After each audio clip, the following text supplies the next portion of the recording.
State bank ने शरह सूद में मजीद 2% कमी कर दी।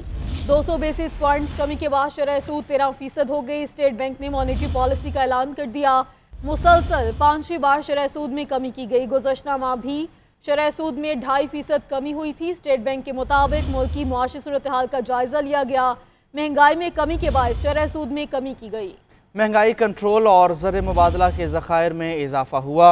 रुपया मुस्तहकम, करंट अकाउंट खसारा सरप्लस और तरसीलाती ज़र में इजाफा हुआ। नवंबर में अफरात ज़र की शरह 6 साल की कम तरीन सतह 4.9% पर आ चुकी है। मरकज़ी बैंक से जारी रिपोर्ट में मजीद ये भी कहा गया कि माली साल 2024-2025 में औसतन महंगाई 11.5 था 13.5% की हद से काफ़ी कम रहने और 2025 तक जारी खाते का खसारा GDP के 0 से 1% के दरमियान रहने की तवक्को है।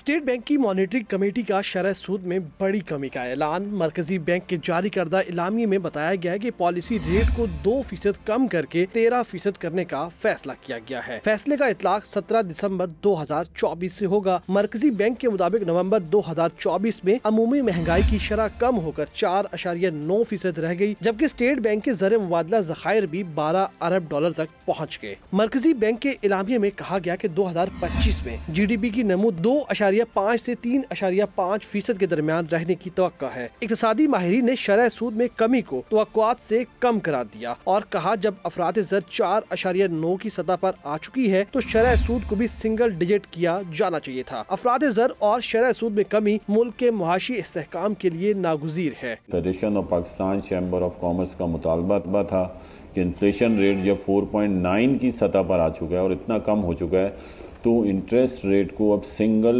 डिजिट में आ जाना चाहिए। जब तक हम इंडस्ट्रियलाइजेशन की बात नहीं करेंगे हमारा GDP ग्रोथ नहीं आएगा।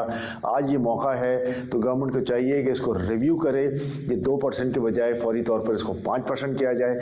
मरकजी बैंक से जारी रिपोर्ट में मजीद कहा गया है कि माली साल 2024-25 में औसत महंगाई 11.5 तक 13.5% की हद से काफी कम रहने और 2025 तक जारी खाते का खसारा GDP के 0 से 1% के दरमियान रहने की तवक्को है।